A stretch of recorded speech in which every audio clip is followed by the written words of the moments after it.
Dr. Femi Adegbulu joins us now. He is an associate professor of international relations at the Redeemers University. He's also a certified protection professional and professional certified investigator. Thank you for coming on this morning. My pleasure to be here again. Thank you. About this ceasefire agreement, were you surprised in any way, shape, or form when the story broke that they had entered into an agreement with Boko Haram? I had a mixed feeling really about the ceasefire.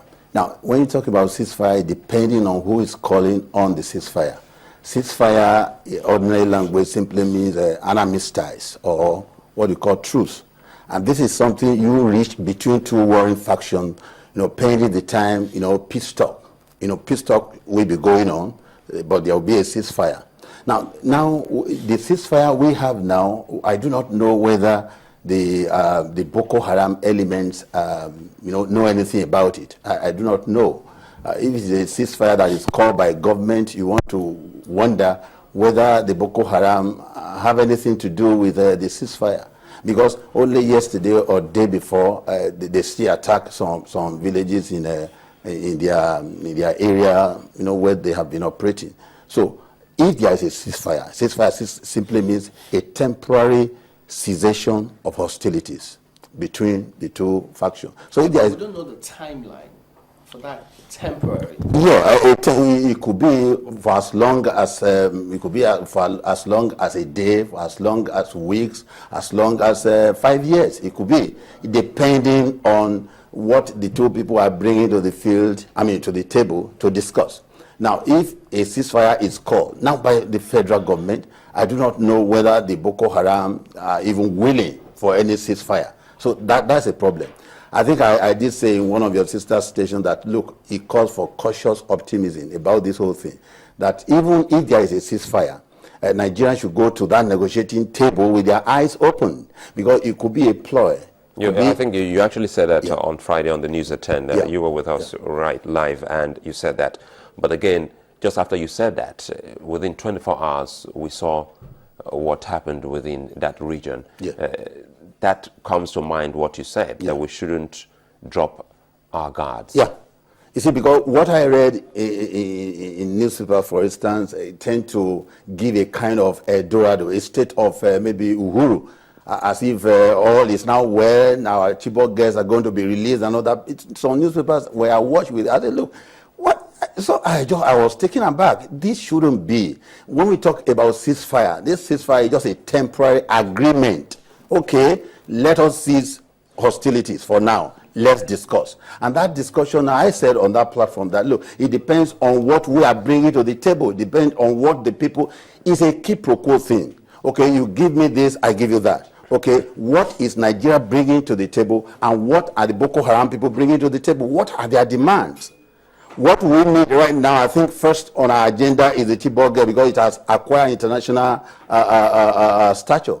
So as a result of that, are we getting all our girls released, and what are we giving in return? And I also did say that Nigerians should be very, very careful in how they negotiate with these terrorists, because if they ask for something we cannot grant, then we will be boxing ourselves into a corner. So even now, I'm beginning to even have my doubt whether the so-called ceasefire has the blessing of the Boko Haram people. Otherwise, they would not resume attacks. Or are there factions of Boko Haram? Maybe a faction is calling for ceasefire, another faction who is not aware of the ceasefire arrangement is attacking. So we are yet to know that. And that's why I caution that we should not go to the street and be rejoicing that it's all over now. So that's exactly why I canceled that during the weekend. And right now we are seeing the result of what I said, that look, it's not something we should rejoice over now until it's actually over. You see, but there's another school of thought that is even saying that this whole idea of a ceasefire is a misnomer, because is it now that the army seems to be having upper hand that we are calling for a ceasefire?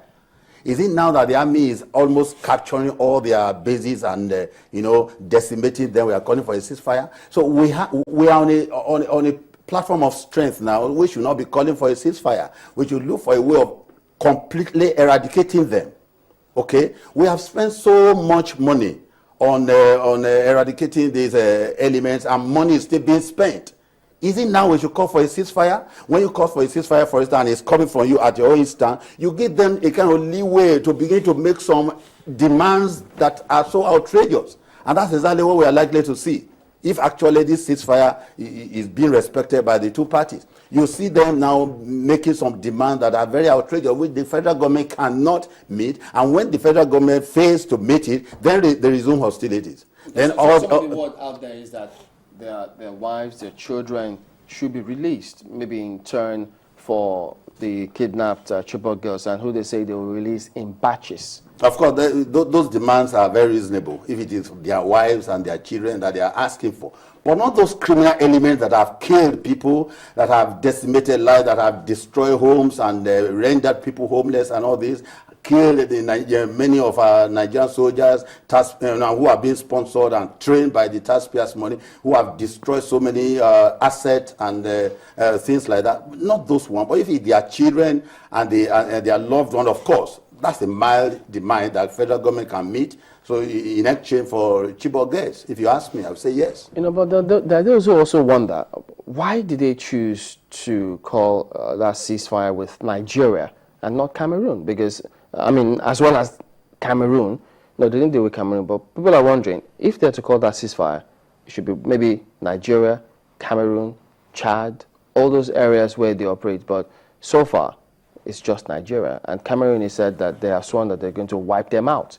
So maybe they're not ready to listen to any such negotiation. That's why I'm asking, who is calling for the ceasefire? Is it now time for Nigeria to even respect any ceasefire for the people they are already chasing away, people they are already having upper hand over? Is it time to ask for ceasefire? Because ceasefire, like I told you, ceasefire is cessation, temporary cessation of hostilities, pending the time peace talks are agreed upon. That peace talk will now definitely say, okay, we are now talking. No firing of any gun.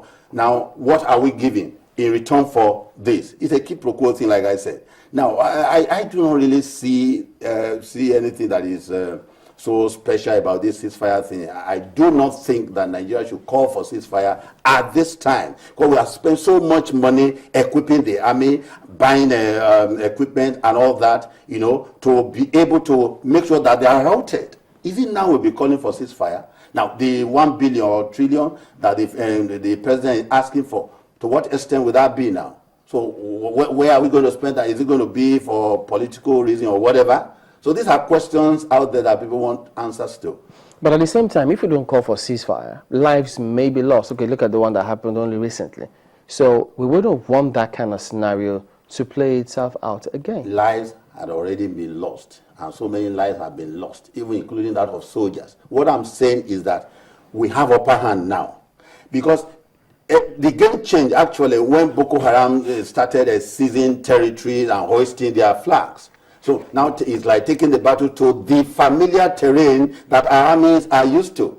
Okay, so when they did that, of course, the army just looked at it, this is a small fry. So they went there and just ran them all. Unlike when they were in Sambisa, even though some of us believe that Sambisa thing has become a kind of a mystery, and it's not something that our army cannot really deal with, but we have mystified that Sambisa as if it's a no-go area, even to the army. So now that they have started taking territory, seizing villages and towns, it's a familiar territory to our Nigerian soldiers. They can easily get rid of them. So if there is really the political will that is necessary to rout these people, I don't think that we should enter into a kind of armistice with them that will give them a kind of boldness now to want to be dictating the tune. Because the way things are now, they'll be telling you this, if you want this, give out this, if you want this, give out this. What about if one of those their demands that people find very outrageous, they are re-echoing it again?